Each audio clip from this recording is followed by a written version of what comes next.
அகிலமெங்கும் உள்ள தமிழ் நேயர்கள் அனைவருக்கும் பரம்பரை ஜோதிடர் உங்கள் மனோ பாலாஜியின் அன்பான வணக்கம். மிதுன ராசி பிறந்த அன்பர்களுக்கு இந்த 2026 ஆகஸ்ட் மாத ராசி பலன்கள். இந்த நவ கிரகங்களின் பெயர்ச்சிகள் தாங்க ஒருத்தருடைய வாழ்க்கையில் சாதாரண ஒரு இடத்துல இருந்தால் கூட அவங்கள ஒரு உயர்வான பொசிஷனுக்கு நம்மளுடைய வளர்ச்சி அடைஞ்சிருவாங்க. சிலர் பார்த்தோம்னா நல்லா ஒரு செல்வாக்க இருந்திருப்பாங்க, சந்தோஷமான வாழ்க்கை, எப்படியோ பணம் இருக்குதோ இல்லையோ மனசில் நிம்மதி இருக்குது, சந்தோஷமாக போயிட்டு இருந்ததுங்க. ஆனால் இப்போ பார்த்தோம்னா தேவையில்லாத சில பிரச்சனைகள் ஏற்பட்டு இன்னைக்கு மனசில் குளறும்படி சில குழப்பங்கள் உருவாயிருச்சுங்க. அதிலிருந்து வேலையும் சரியாக கவனிக்க முடியல, வேலையிலையும் பிரச்சனையாகி போச்சு, குடும்பத்திலையும் நிம்மதி இல்லை, அடுத்தது என்ன பண்ணலாம்னே தெரிய மாட்டேங்குதுங்க. புரியாத ஒரு புதிராக வாழ்ந்துட்டு இருக்கிற மாதிரி இருக்குன்ட்டு சிலர் குழம்பிக்குவாங்க. இதுக்கெல்லாம் காரணம் என்னென்னா கிரக பெயர்ச்சிகள் தாங்க ஒருத்தருடைய வாழ்க்கையில் ஒரு மாற்றங்கள்ங்கிறது ஏற்படுறதுக்கு காரணம். அது சரியான ஒரு பொசிஷனில் இருந்ததுன்னு வச்சுங்களேன், அவங்களுடைய வாழ்க்கை ஒரு அற்புதமான நிலைக்கு கொண்டுட்டு போயிடும். அதே மாதிரி அந்த கிரகங்கள், அதாவது நவ கிரகங்கள் ஒரு பாதகாதிபதி ஸ்தானத்தில் பலத்தில் சஞ்சாரம் பண்ணும்போது நம்ம ஒரு நல்ல நிலையில் இருந்தால் கூட நம்மளை குழப்பி விட்ருங்க. அதாவது சில பிரச்சனைகள் உருவாக்கி வந்துடும், தானாக தேடி வந்துடும். அப்போது இந்த ஆகஸ்ட் மாதத்தில் இந்த நவ கிரகங்கள் பெயர்ச்சி எப்படி இருக்குது, இந்த மாதத்தில் எந்த மாதிரி நமக்கு சில பலன்கள் நமக்கு அமையப்போகுது அப்படிங்கிறத பற்றி இந்த பதிவில் இப்போ நம்ம பார்க்க போகிறோமுங்க. ஃபஸ்ட் டைம் பார்க்குறவங்களா இருந்தீங்கன்னா சப்ஸ்கிரைப் பண்ணி பெல் பட்டன் அழுத்தி ஆல் ஆப்ஷன் கொடுங்க. மிதுனம் புதன் பகவானுடைய ஆதிக்கத்தில் பிறந்தவங்க, விஷ்ணுவுடைய அம்சத்தில் பிறந்தவங்க தான் இந்த மிதுன ராசிக்காரர். இந்த மிதுன ராசிக்காரர் அருமையான சிந்தனைக்காரவங்க ஆச்சுங்களா. அடுத்தவங்ககிட்ட ஐடியா கேட்டெல்லாம் நாம் பண்ணணும் அவசியமே கிடையாது. நாம் 10 பேருக்கு இல்லை, 50 பேர் 500 பேருக்கு ஐடியா சொல்லக்கூடியவங்க தான் இந்த மிதுன ராசிக்காரர். அது மட்டும் கிடையாது, எது பண்ணுறதா இருந்தாலும் நாம் மனசுக்குள்ளேயே ஒரு கணக்கு போட்டு சரியா தப்பா, செய்யலாமா வேண்டாம்னு ஒரு முடிவு எடுக்க தெரிஞ்சவங்க மட்டும்தான் இந்த மிதுன ராசிக்காரர். முடிவு எடுக்கிறது மட்டும் கிடையாது, ஒரு முடிவு எடுத்துட்டிங்கன்னா யார் சொன்னாலும் கேட்க மாட்டீங்க. நமக்கு சரின்னு பட்டதுன்னா ஓகே செய்து முடிச்சிடலாமே, இது தப்பு யார் சொன்னாலும் கேட்க மாட்டோம், இது வேண்டாம்னா வேண்டாம் தான், அப்படி ஒரு குணம் கொண்டவங்க தான் இந்த மிதுன ராசிக்காரர். இந்த மிதுன ராசிக்காரர் எவ்வளோ ஒரு புத்திசாலித்தனமாக இருந்தாலும் சில நேரங்களில் யாராவது அன்பாக பேசுனாங்கன்னா அவங்கக்கிட்ட ஏமாந்துருவோம். அதுதான் நம்மளுடைய பலவீனம். சரிங்களா. பாசம் அன்பு ஏதாவது கொஞ்சம் நேக்க பழகிட்டாங்கன்னு வச்சுங்களேன், அப்படியே சந்தோஷமாக பேசிட்டாங்கன்னு வச்சுங்களேன், அவங்க நல்லவங்களாட்டு இருக்குது அப்படின்னு நம்ம ஈஸியாக நம்பிடுவோம். புத்திசாலியாக இருந்தால் கூட சில நேரங்களில் நம்மளை ஏமாளி ஆக்கி விட்டுருவாங்க. சரிங்களா. ஆனால் இது நம்ம நம்புறது எப்பவுமே தப்பு கிடையாது, நம்பிக்கை துரோகம் பண்ணுறது தான் தப்பு. அந்த வழியில் நாம் எப்போவுமே நல்லவங்க தான். ஆனால் இந்த சூழ்நிலையில் இருந்தால் கூட சமீப காலகட்டத்தில் ஒரு 2 வருஷ காலகட்டம் நமக்கு அவ்வளோ சொல்லும்படி ஒரு சிறப்பான ஒரு பொசிஷனில் நம்ம நல்லபடியாக சந்தோஷமாக மகிழ்ச்சியாக வாழ்ந்துட்டோம்னா கண்டிப்பாக கிடையாது. காரணம் என்ன, கடந்த காலத்தில் அதாவது குருவுடைய பயிற்சியும் அதே மாதிரி தான். அதாவது சனி 8ஆம் அதிபதி, அடுத்தது பார்த்தோம்னா பாக்கியாதிபதி ஸ்தானத்தில் இப்போ 10ஆம் இடத்துல சனி சஞ்சாரம் பண்ணிட்டு இருந்ததுனால சில வேலை சம்மந்தப்பட்ட ரீதியில் கூட மனக்குழப்பங்கள் அடைஞ்சதும்.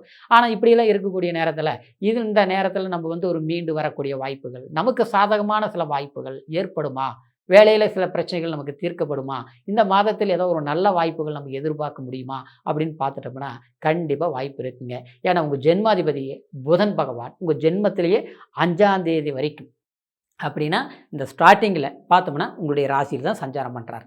அப்போது உங்களுக்கு 4ஆம் அதிபதி சுகஸ்தானாதிபதியும் ஜென்மாதிபதியும் உங்களுடைய ராசியில் ஆட்சி பலத்தை அடையும் போது கண்டிப்பாக சில வாய்ப்புகளை சாதகமாக உங்களுக்கு அமையும். எதிர்பார்த்துட்டு இருப்பீங்க இல்லையா, ஒரு வேலையாக இருக்கட்டும், இல்லை திருமணமாக சம்மந்தப்பட்டதாக இருக்கட்டும், இல்லை குடும்பத்தில் என்னுடைய ஆசை அதாவது இது அப்படின்னா ஒரு இடம் வாங்கணும், ஒரு வீடு கட்டணும், ஒரு நல்ல விஷயங்கள் ஏதாவது நம்ம செஞ்சு முடிக்கணும் அப்படின்ட்டு நம்ம எதிர்பார்த்துட்டு இருப்போம். ஆனால் அது நாம் நினைக்கிறது ஒன்றுனா எல்லாம் நெருங்கி வர மாதிரியே வருது.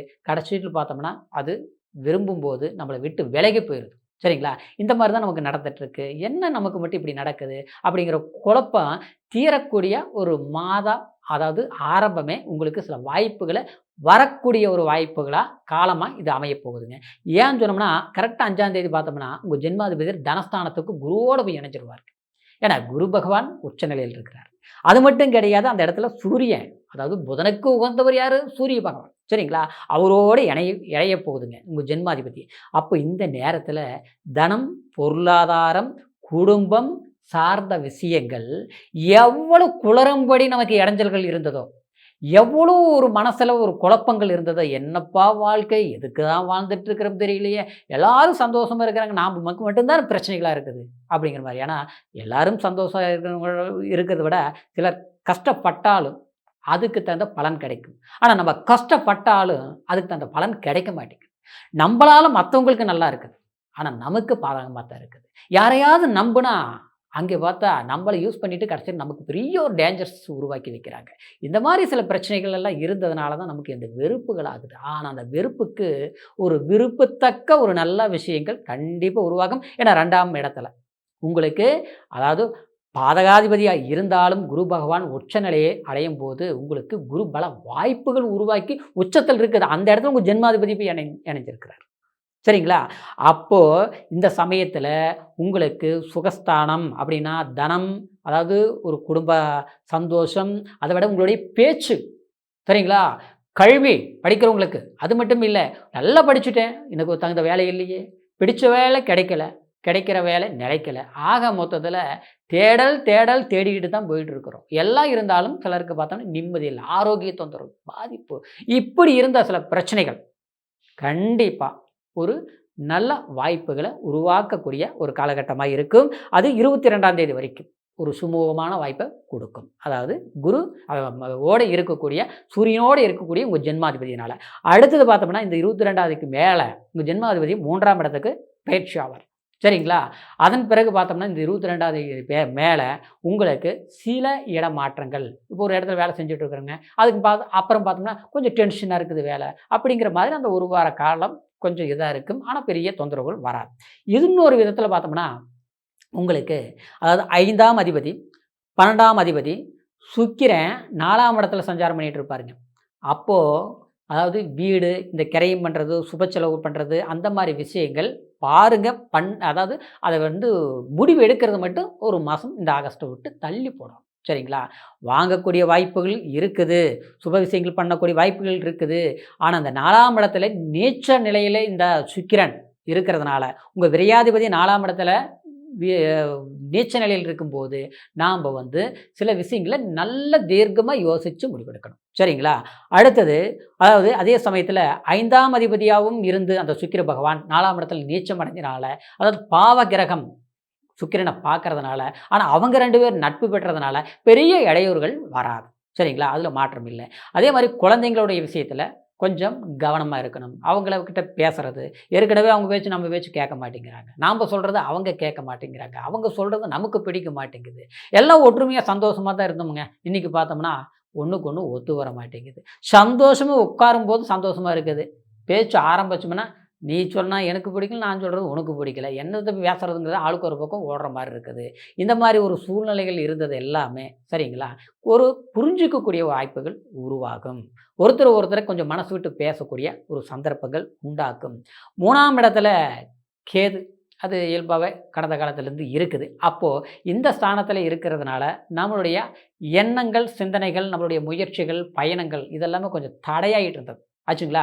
அடுத்தவங்களுக்கு பார்த்தோம்னா ஈஸியாக செய்யக்கூடிய வேலையை நம்ம கஷ்டப்பட்டு செய்கிற மாதிரி இருக்குது. ஆனால் கஷ்டப்பட்டு செய்தாலும் இஷ்டப்பட்டு செய்தாலும் கிடைக்க வேண்டியது கிடைக்க மாட்டேங்குது. சரிங்களா? அதாவது நம்ம பரவாயில்லன்னு சொல்லனாலும் பரவாயில்ல, ஆனால் நல்லாவே செஞ்சாலும் நம்மளை குறை சொல்கிறாங்க. இன்னும் சொல்ல போனோம்னா எவ்வளோதான் நம்ம பார்த்து பார்த்து அடுத்தவங்களுக்கு நல்லதே செஞ்சுருந்தாலும் அவங்களே நமக்கு எதிரியாக வராங்க. அதுதான் நம்மளுடைய ராசியோடைய தொந்தரவுகள். ஆனால் எது எப்படி இருந்தாலும் நீங்கள் கண்டிப்பாக அதாவது உங்களுடைய உள்ளத்திலையும் சரி, மனதிலையும் சரி, உங்களுடைய தைரியம் என்றைக்குமே கை கொடுக்கும். ஏன்னா அந்த கேது 3ஆம் இடத்துல இருக்கிறதுனால எண்ணம் போல வாழ்வுங்கிற மாதிரி உங்களுடைய மனசுக்கு தகுந்த சில நன்மைகள் உண்டாக்கியே தீரும். அதில் பாதிவும் இல்லை. அடுத்து பார்த்தோம்னா 9ஆம் இடத்துல ராகு சஞ்சாரம் பண்ணக்கூடிய இந்த காலகட்டத்தில் சரிங்களா, பூர்வ ஜென்மம் மூதாத தேவிகள் அப்படின்னா, மூதாவர்கள் அப்படின்னா நம்மளுடைய பாட்டன், முப்பாட்டன், அதாவது தாய் தகப்பன் இல்லாதவங்களுக்கு சொல்கிறாங்க. சரிங்களா? அவங்களுக்கு அதாவது தர்ப்பணம் கொடுக்கறது, பரிவர்த்தனைகள் பண்ணுறது, இந்த மாதிரி சில விஷயங்கள் ஏதாவது இருந்ததுன்னா கண்டிப்பாக செய்யுங்க. குலதெய்வ கோயிலுக்கு போயிட்டு வர்றது, இதெல்லாம் நீங்கள் கண்டினியூ பண்ணுங்கள். இன்னொரு விதத்தில் பார்த்துட்டு போனால் உங்களுடைய ஜென்மத்தில் செவ்வாய், அதாவது லாபாதிபதியும் உங்களுடைய ராசிக்கு அட்டமாதிபதியும் செவ்வாய் உங்களுடைய ஜென்மத்தில் சஞ்சாரம் பண்ணிகிட்டு இருப்பாருங்க.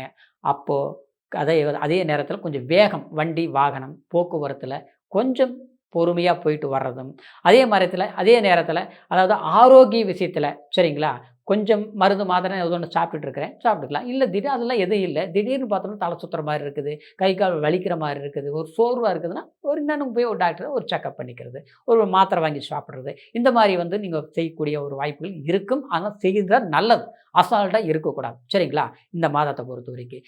அதே சமயத்தில அதாவது உங்களுடைய ஜென்ம யோகத்தில் பார்க்கும்போது 10ஆம் இடத்துல சனி பகவான் நீச்ச நிலையில் இருக்கிறதுனால தொழிலில் புதிய ஒரு மாற்றங்கள் ஏற்படும். அதில் மாற்றம் இல்லை. தொழில் சார்ந்த விஷயங்கள் நல்லா தான் இருக்குங்க.